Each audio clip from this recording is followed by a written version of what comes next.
Hello and welcome to today's episode of CCtv. Oh.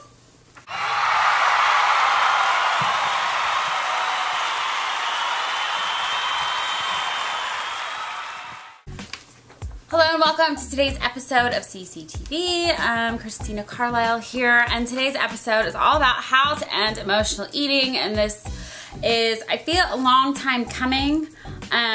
I just got an email over this past Labor Day weekend that really just made me have to make this video today. So I'm going to read it and you'll see why and what to do.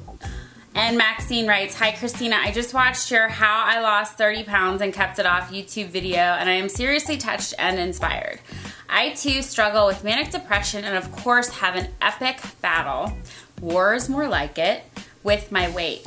I am at the point where I shower and bathe in the darkness so that I don't have to look at myself, and I hate every moment of this. I cry myself to sleep more often than not, and I know that if I can just feel better about myself, my whole mood and depression phase will change. My depression isn't so much a day-to-day change, but I go into phases that last a couple of weeks. But the manic phases are shorter, much shorter than the depression phases. I just want to thank you for putting that video up. It's really reassuring and inspiring to know that someone who went through the same stuff as you was able to transform better for themselves for the better.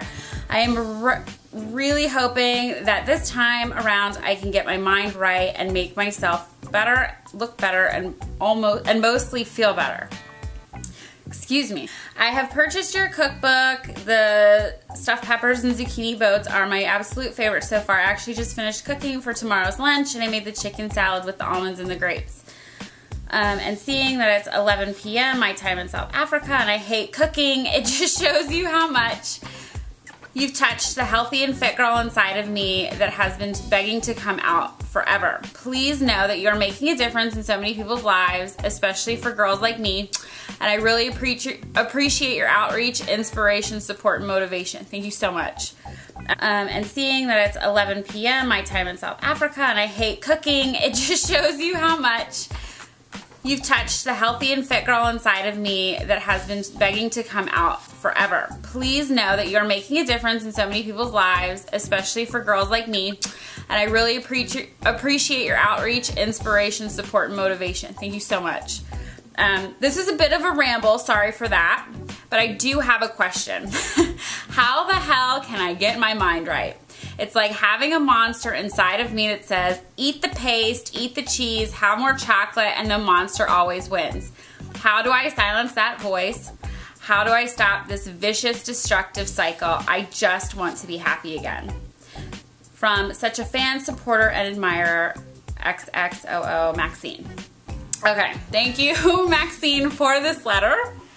This I can't even begin to tell you how much this touched my heart. And if you're watching this and you've ever struggled with the day-to-day cycle of getting motivated, staying motivated, you're in it one day and then you're out of it the next, you're going to the gym like a champion for a week straight, and then all of a sudden you're tapping out, you're staying on the couch with the chips, the cheese, the Cheetos, the paste. Because when your mind isn't right, when you don't feel good, when something inside of you is saying, stay on the couch, stay home, we're too tired, starts making these excuses, we're too busy, we've had a long day, it's all nonsense. It's the little devil on your shoulder that's telling you a bunch of BS to get you stuck, so it makes it worse.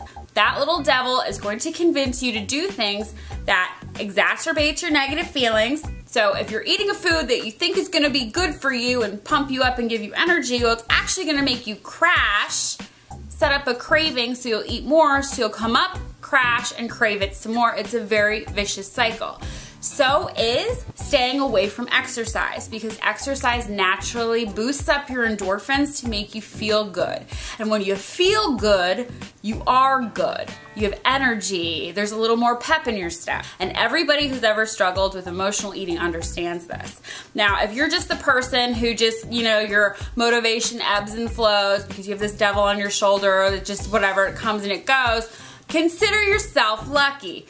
For people like Maxine and myself who actually struggle from depression or manic depression, or anybody who has a mood or anxiety or panic disorder, it's a lot harder for people like us. I have to tell you, coming from a place of being there and doing that, being stuck in that roller coaster ride of gaining and losing the same 30 pounds, sometimes 40 pounds, I did find a way to take it off and keep it off, and I have kept it off. What I'm about to share with you today are those tips you kind of silence that devil on your shoulder and stop the emotional eating cycle that is really setting you up for in this cycle of being stuck in quicksand. Like, you're struggling to get out, and the more you struggle, the more upset and hurt and guilty and shame and regret and remorse you feel, and you just keep using food to put band-aids on your bullet holes. Now, the first step is to really make sure it's either true hunger or emotional hunger. So every time you're reaching for food, you want to ask yourself, am I really hungry? Now, the tool you want to use for this is the hunger scale. So it goes from a -10 to a +10. We're at a 0 in the middle. A -10 is, oh my God, I'm hungrier than a hostage. Give me food right now. It's almost like you're panicking, you're that hungry. However, even though you're panicking, you can wait for food. When you're feeling hungry, you're kind of around a 2, or you're kind of around like a -2, -3. And that's when it starts to feel like your tummy's actually physically grumbling. You really need food. You haven't had anything for a little while. And again, at a -1, -2, you know you need to eat, but you can still wait. If you find that you're reaching for food and you're not tummy rumbling, you're not in a -2, you're not in a -3, you actually just had food within an hour or 2, you just had a substantial meal, you're reaching for food, you want it now, you want it all, you don't want to share, you don't want to wait, it can't wait. If we're reaching for food when we're not truly hungry, when we're emotionally compromised, put a big X on it, you're not hungry, you don't need to eat. If, however, you're working one of my programs, or you're working in a way that you're actually using food to maximize your metabolism and cut cravings, it is possible to feel hungry when you actually just ate. But you'll know the difference if it can wait or if it cannot. Okay? Either way, if you feel like you're reaching for food and you're not truly hungry, I highly recommend just drinking some water. Drink as much as you want. Obviously not enough that you can kill yourself, because you can poison yourself by drinking too much water. So I know I'm gonna get some crazy comment from somebody who's like, well, if you drink too much water, that's bad for you too. No, it's really not. I'm saying this is a tool to help you get better. It's not a way to like haze yourself into like a water coma, okay? I'm just saying, a lot of people that reach for food have an oral fixation problem. They just like something in their mouth. They like something in their mouth. These are the people that chew a lot of gum, used to smoke cigarettes, switched to food, used to drink, switched to food, used to drink, smoked cigarettes, went to cigarettes. Like, if you're the type of person who can make chips and pretzels disappear in front of the TV and you're like, oh my God, the bag just disappeared, oral fixation problem, drink water, chew on ice. Your dentist is gonna hate me for saying that, but if you can just chew on ice, you're gonna get the crunch, you're gonna get the gratification. If you're the type of person where just walking into the kitchen triggers you to eat, then you need to get the hell out of the kitchen. And the good thing about this little devil convincing you to eat, he can be silenced very quickly because he doesn't have a long shelf life. So the more you do things away from food, the less powerful his voice becomes, the easier it is for you to crawl out of the quicksand and get into a happier, healthier state, and so you can make happier and healthier decisions. So what you want to do to silence this little voice is compete with him. So if you can't be in the kitchen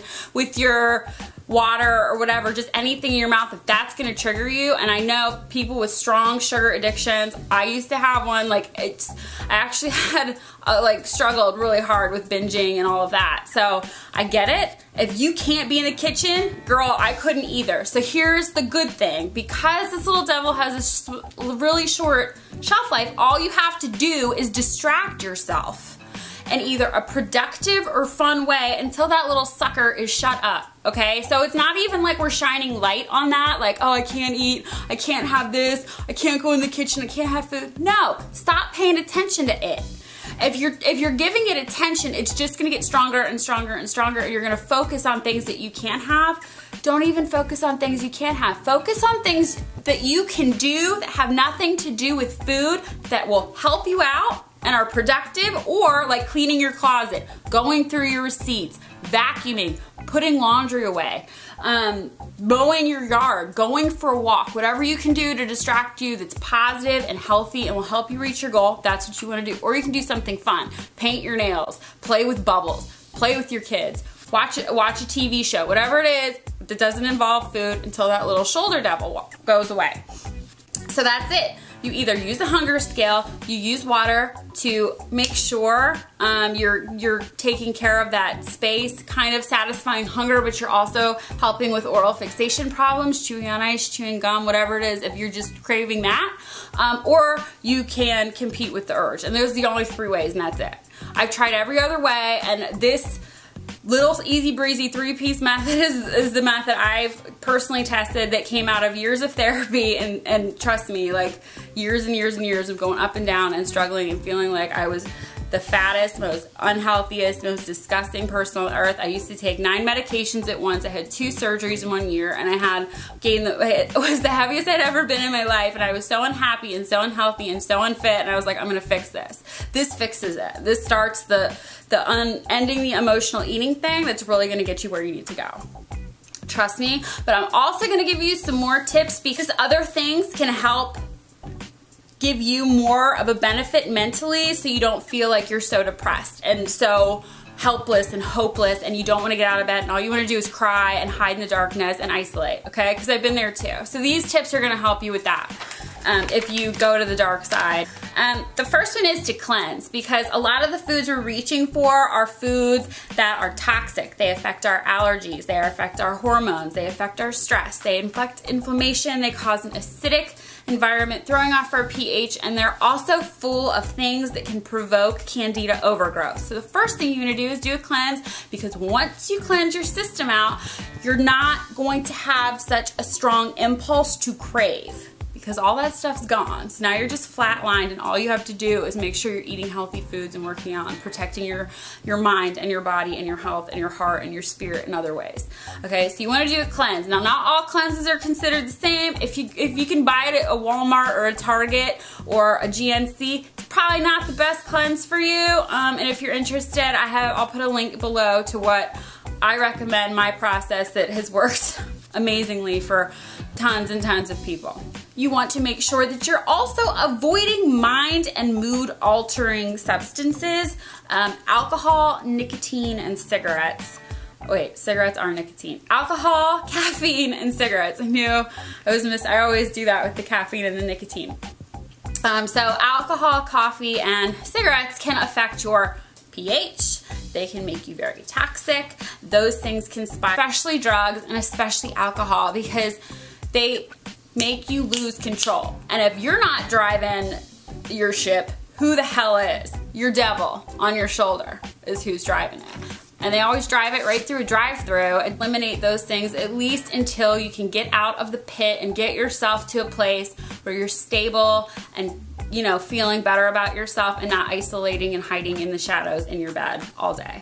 Been there, done that. It really helps to have a schedule or a routine. Set your alarm really early, even if you have nothing to do, and just block off portions of your day towards achieving some goals that will help you fill the gaps that you're missing, whether it's a financial thing, a spiritual thing, an emotional thing, like a relationship thing. If there's always something that kind of puts us in a tailspin. Maybe it's an injury, maybe it's a breakup, a divorce, a death. There are all these things that can trigger us into this dark depression pit, and we can't control it, because life's always gonna throw us these crazy curveballs that just kick us in the crotch, and it's going to make us want to stay in bed and just tap out and say, F it. I made a video about that specifically, what to do when that kick in the crotch comes. It's actually, the video is called What to Do When Life Kicks You in the Crotch.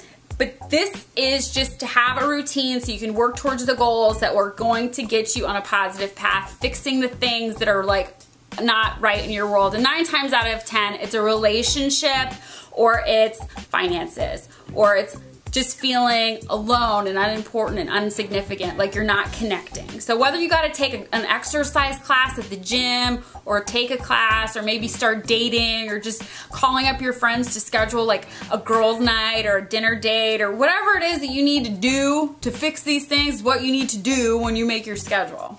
We're in the solution, never, never, never the problem. Always how we can fix it. It really helps if you could just get outside, even if it's snowing, whatever, just getting outside in nature, being in the sunshine if you can. It just helps to get you going and to just reconnect with the world while you're on your own. So it's kind of like a spiritual, happy place too that you get into. But I definitely recommend trying to get some sunshine, getting outdoors. And the best way to do that is actually taking an hour-long walk. And try to do that daily or a few times a week and you'll be good to go. I actually walk, I make it a point to walk at least 60 minutes twice a week, and I love it. A lot of my time is spent in the gym or working out at home or training elsewhere, or wherever I may be at the time. But I always, as a personal goal, is take 2 outdoor walks just so I can soak up some nature and just feel better. It really helps to hear birds and animals and all that, and say hi to your neighbors as you walk by. It's just nice, trust me. And the last tip is to get help. If you really need it, if you just feel like you're too deep, I highly recommend, if you've been stuck in this pattern for months and months and months and you can't snap out of it, I definitely recommend going to get some professional help. There's no shame in it. There's none. There might be a little frustration trying to find a doctor or medication or whatever your insurance situation may be. It can be a little frustrating, but I'm just telling you that you can do this and you're worth it, and it can get better. And actually, I feel like I'm living proof, because it works if you work it. These tips work if you work it, and it may take a little time to start your new habit, but all you have to do is just ignore that little shoulder devil and get into something else that's positive, that will help you and help your weight loss goals, help your life in other ways. If you just focus on that stuff instead of telling this guy, "You're right, I can't, that sucks," you're going to change your life, and it works if you work it. So work it. You are so worth it, and I hope you liked this video. I hope this video helped you. I hope this video inspired you. And if you did like it, please like it so I know. If you think that this could help somebody else that you know, or your friends, or you just want to share it, please share it, because I'm trying to help as many people as I can. I know a lot of people like me and like Maxine struggle, so please share it. I would really appreciate that. And if you don't want to miss next week's episode, subscribe now, because I make a new video every Thursday. Mwah! So I hope you have a great week, and I will see you next time right here, same place, every Thursday. Bye!